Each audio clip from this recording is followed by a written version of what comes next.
గుంటూరు జిల్లా తురకపాలెంలో అనుమానిత ఆకస్మిక మరణాలు కలకలం సృష్టిస్తున్నాయి. ఒకళ్ళు కాదు, ఇద్దరు కాదు, పదుల సంఖ్యలో రాలిపోతున్న ప్రాణాలు గ్రామస్తుల గుండెల్లో రైళ్లు పరిగెత్తిస్తున్నాయి.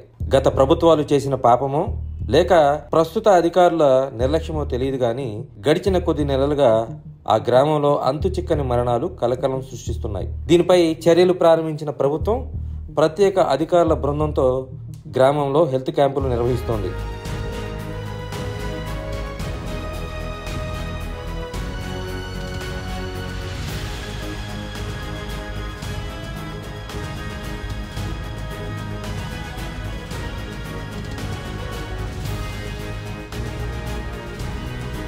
ఇది గుంటూరు జిల్లా తురకపాలెం ప్రత్తిపాడు నియోజకవర్గ పరిధిలో ఉన్న ఈ గ్రామం గడిచిన 6 నెలలుగా అంతు చిక్కని మరణాలకు వేదిక అవుతోంది.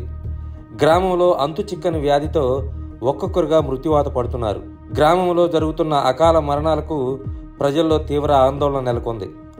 గడిచిన 3 నెలల్లో 29 మందికి పైగా మృతి చెందినట్లు అధికార వర్గాలు చెబుతున్నాయి. అయితే మృతుల సంఖ్య అంతకు మించి ఉంటుందని గ్రామస్తులు చెబుతున్నారు. పురుషులు మహిళలు అన్న తేడా లేకుండా జరుగుతున్న ఆకస్మిక మరణాలు గ్రామంలో తీవ్ర విషాద ఛాయలు నింపుతున్నాయి. తురకపాలెం వాస్తవానికి ప్రత్తిపాడు నియోజకవర్గ పరిధిలో ఉన్నప్పటికీ గుంటూరుని ఆనుకొని ఉంటుంది. గట్టిగా మాట్లాడితే గుంటూరు జిల్లా కేంద్రానికి, అదే జిల్లా కలెక్టరేట్కు ఖచ్చితంగా 4-5 కిలోమీటర్ల దూరంలోనే ఉంటుంది. అయినా ఈ గ్రామంలో స్వచ్ఛమైన నీరు సరఫరా అవడం లేదన్న ప్రచారం ఉంది. గ్రామంలో అనేక సంవత్సరాలుగా అపరిశుభ్రత కలిగిన నీరు సరఫరా అవుతుందని, దీంతో చాలామంది ప్రజలు అనారోగ్య సమస్యలతో ఇబ్బందులు పడుతున్నారని గ్రామస్తులు అంటున్నారు. ఇప్పటికే దీనిపై చర్యలు ప్రారంభించిన ప్రభుత్వం క్షేత్రస్థాయిలో అసలు ఏం జరుగుతుందో తెలుసుకునేందుకు మంత్రులను రంగంలో దించింది. కేంద్ర మంత్రి పెమ్మసాని చంద్రశేఖర్తో పాటు వైద్య ఆరోగ్య శాఖ మంత్రి సత్యకుమార్ యాదవ్ గ్రామంలో పర్యటించారు. ప్రత్యేక అధికారులను నియమించి అంతు చిక్కని మరణాలపై దర్యాప్తు చేయాలని ఆదేశించారు. దీంతోపాటు గ్రామంలో ప్రజల రక్త నమూనాలను శాంపిల్స్ తీసుకొని చెన్నైకి పంపించి ప్రత్యేక పరీక్షలు చేయిస్తున్నారు. ఇందుకోసం ఓ ఐఏఎస్ అధికారి ఆధ్వర్యంలో కమిటీ కూడా వేశారు ప్రభుత్వం. తురకపాలెం మరణాలపై సమగ్ర రిపోర్ట్ ప్రభుత్వానికి అందించాలని మంత్రులు అధికారులను ఆదేశించారు.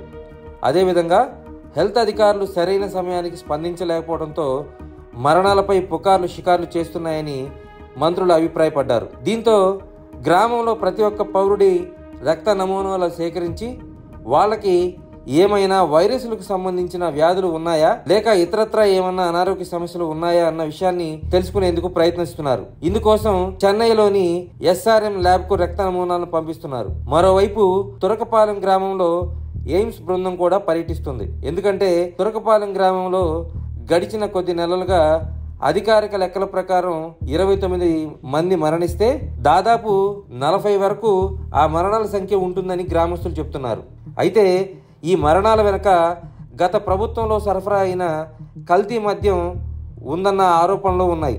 అనేక మంది కల్తీ మద్యం తాగి ఇప్పటికే కిడ్నీలు, లివర్లు పోగొట్టుకున్నారని, దీంతో ఏ చిన్న అనారోగ్య సమస్య వచ్చినా అది తీవ్రమై మరణాలకు కారణమవుతుందనేది గ్రామస్తుల నుంచి వినిపిస్తున్న మాట. దీంతో గత ప్రభుత్వాలు మిగిల్చిన శాపం ఇప్పుడు ప్రజలను మరణానికి చేరువ చేస్తుందా? కల్తీ మద్యం తాగి కిడ్నీలు, లివర్లు పోగొట్టుకున్న వారు ఇప్పుడు మరణానికి చేరువవుతున్నారా అన్న అనుమానం కూడా ఉంది. మరోవైపు అకస్మాత్తుగా వస్తున్న మరణాలను చూసి ఇది సుడైమలై అనే బ్యాక్టీరియా ద్వారా సంక్రమించే వ్యాధిగా అధికారులు భావిస్తున్నారు.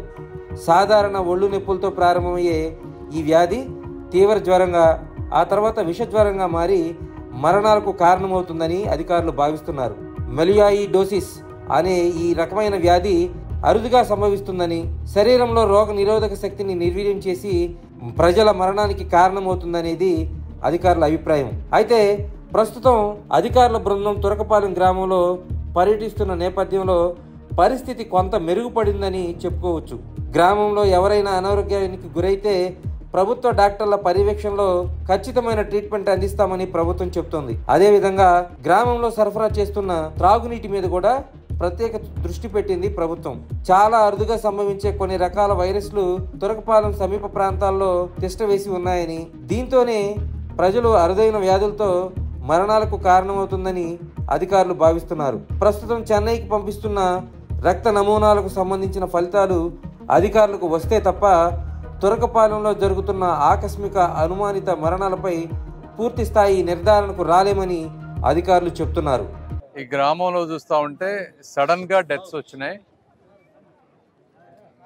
ఇవన్నీ రకరకాల పేషెంట్లతో మాట్లాడిన తర్వాత వాళ్ళ రిపోర్ట్స్ ఇవన్నీ చూశాక నేను కూడా డాక్టర్గా ఉండడం నాకు దీని మీద నాలెడ్జ్ ఉంది.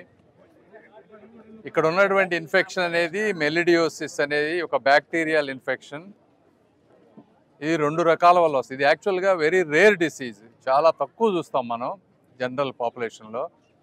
అయితే ఎప్పుడైతే వాతావరణంలో ఎక్కువ తేమ శాతం ఉంటుందంటే సడన్గా విపరీతమైన వర్షాలు పడ్డప్పుడు ఆ బ్యాక్టీరియా గ్రో అవుతుంది, ఫాస్ట్గా గ్రో అవుతుంది.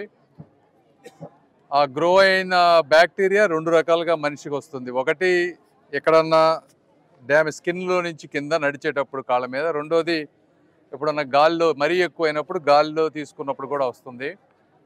కాకపోతే వచ్చిన వాళ్ళందరికీ ఇన్ఫెక్షన్ వచ్చి సీరియస్ అవ్వదు.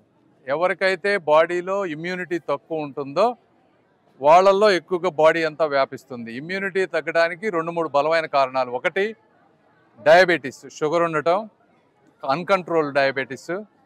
రెండోది హెవీ ఆల్కహాల్ యూజ్, ఎక్కువగా ఆల్కహాల్ తాగటం. మూడోది కిడ్నీ డిసీజ్ కానీ, హార్ట్ డిసీజ్ కానీ, లేకపోతే ఏజ్ ఎక్కువ 60 సంవత్సరాలు దాటినా కూడా ఇమ్యూనిటీ తక్కువ ఉంటుంది. ఈ 3 రకాల వాళ్ళకి ఎక్కువ డిసీజ్ వస్తుంది. అయితే దీనికి కూడా అన్ని రకాల యాంటీబయాటిక్స్ కూడా పనిచేయవు. ఒక 4 రకాల యాంటీబయాటిక్స్ మాత్రమే ట్రీట్మెంట్ వస్తుంది. సిక్ అయిన వాళ్ళకి కంపల్సరీగా హాస్పిటల్ అడ్మిట్ అయ్యి 2 వారాలు ఐవీ యాంటీబయాటిక్స్ ఇవ్వాలి. అది అయిపోయిన తర్వాత కనీసం 2-3 నెలలు ఓరల్ యాంటీబయాటిక్స్ వాడాలి. వీటిలో ఏది తగ్గినా కూడా మళ్ళీ ఆ ఇన్ఫెక్షన్ వచ్చే అవకాశం ఉంటుంది. కాబట్టి ఈ ప్రాంతంలో ఎవరెవరికైతే జ్వరాలు ఉన్నాయో వాళ్ళందరినీ మేము చెప్పేది ఏంటంటే, ఇంటింటికి పబ్లిక్ హెల్త్ అఫీషియల్స్ని ఈ రోజున మాట్లాడాం. వెళ్ళి బ్లడ్ కల్చర్స్ తీసి వాళ్ళకి కొంత యాంటీబయాటిక్స్ ఇచ్చి కొద్దిగా సిక్గా ఉన్న వాళ్ళందరినీ హాస్పిటల్ అడ్మిట్ చేసి ప్రాపర్గా టెస్టులు చేపించి ఇక నుంచి, అంటే ఈ ఇన్ఫెక్షన్ కూడా చాలా రేర్, ఓన్లీ 4 రకాల యాంటీబయాటిక్సే పనిచేస్తాయి. ఒక్కోసారి అన్నీ చేసినా కూడా మనం కొంతమందిని కాపాడలేం. బట్ సాధ్యమైనంత వరకు డాక్టర్స్కి ఎంతవరకు చేయగలం అవన్నీ చేస్తాం. అది ఒకటి. రెండోది, వీటి ద్వారా చనిపోయిన వాళ్ళు ఎవరున్నారో వాళ్ళందరికీ ఏ విధంగా ఆర్థిక సహాయం చేయాలనేది ఒకటి ఆలోచన. అది ఈ రోజున హెల్త్ మినిస్టర్ గారు వచ్చారు, అదేవిధంగా కలెక్టర్ గారు, వీళ్ళందరూ సీఎం చంద్రబాబు నాయుడు గారి దగ్గర మాట్లాడుతూ ఉన్నారు. ఒకటి, వీళ్ళందరికీ హాస్పిటల్లో ఖర్చు అయినవన్నీ సీఎం రిలీఫ్ ఫండ్ ద్వారా అవంతా కొంత భారం తీసుకుంటాం. ఇంకేమన్నా కాంపెన్సేషన్లు ఏమన్నా ఉంటే గౌరవ ముఖ్యమంత్రి గారు ఆలోచించి కొంత హెల్ప్ చేస్తారు. అదేవిధంగా నేను ఎమ్మెల్యే గారు పర్సనల్గా ఎక్కడైతే కొంతమంది ఇబ్బంది ఉన్నారో వీళ్ళందరూ లిస్ట్ తీసుకొని వీళ్ళల్లో పూర్ పీపుల్ ఎవరున్నారో చూసి వాళ్ళకి మేము కొంత పర్సనల్గా ఆర్థిక సహాయం చేస్తాం. ఈ విధంగా అన్ని విధాలుగా ఆదుకుంటాం. ఇవి కాకుండా ఇక్కడ వాటర్ కొంత అపోహలు ఉన్నాయి.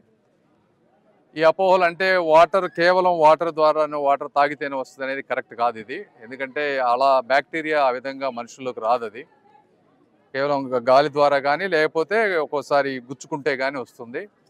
అయినప్పటికీ వాటర్ కూడా ఒకసారి మొత్తం అపోహలు తొలగించడం కోసం ఫ్రెష్గా వాటర్ ట్యాంకర్స్ ఇవన్నీ సెట్ చేస్తూ ఉన్నారు. ఇవి కాకుండా గ్రామాల్లో 1-2 చిన్న చిన్న సమస్యలు ఉన్నాయి, అవి కూడా మేము టేకప్ చేసి ఈ ప్రాంతానికి ఎంతవరకు చేయగలమో అంతవరకు చేయగలుగుతాం. ఇదంతా సడన్గా ఒక 2-3 వారాల్లో ఫాస్ట్గా రావటం, రేర్ డిసీజ్ అవటం, కనుక్కోవటానికి కొంచెం టైం పట్టడం, ఇవన్నీ రావడానికి కొద్దిగా లేట్ అయింది. బట్ ఏదేమైనప్పటికీ ప్రభుత్వ యంత్రాంగం అంతా కూడా ఈరోజు సమర్థవంతంగా దీన్ని ముందుకు ఎలా తీసుకెళ్లాలో అలా తీసుకెళ్తాం. అంటే బెల్ట్ షాపులు అనేది దీనికే కాదు, అన్నిటికీ మంచిది కాదు ఎక్కువ ఆల్కహాల్ తాగడం అనేది. ఆ బెల్ట్ షాపులు ఎక్కడున్నా కూడా సాధ్యమైనంత వరకు తీసేపిస్తాం. అది మనం ఎంత తీసేపిచ్చినా తాగాలి అనుకున్న వ్యక్తులు పోయి తాగుతూ ఉంటే కూడా ప్రాబ్లం అవుతుంది. కొంత ఫ్యామిలీలో నియంత్రణ, కొంత గవర్నమెంట్ సైడ్ నుంచి, 2 సైడ్ల నుంచి చేసినప్పుడే ఇవన్నీ.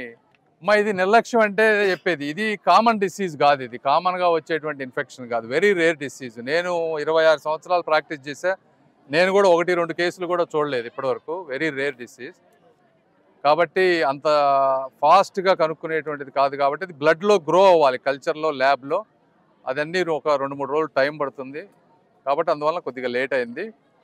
ప్లస్ ఈ రిస్క్ ఫ్యాక్టర్స్ ఇన్ఫెక్షన్ ఉన్నోళ్ళకి ఏంటంటే ఫాస్ట్గా చనిపోతారు, అదొకటి ప్రాబ్లం. అందువల్ల కొంచెం కాంప్లికేషన్ కాదమ్మా. అంటే ఇప్పుడు కొన్ని రోజులు కనుక ఎండ కరెక్ట్గా వచ్చి తేమ శాతం కనుక తగ్గితే ఆటోమేటిక్గా బ్యాక్టీరియా అంతా చచ్చిపోతుంది, వెంటనే పోతాయి.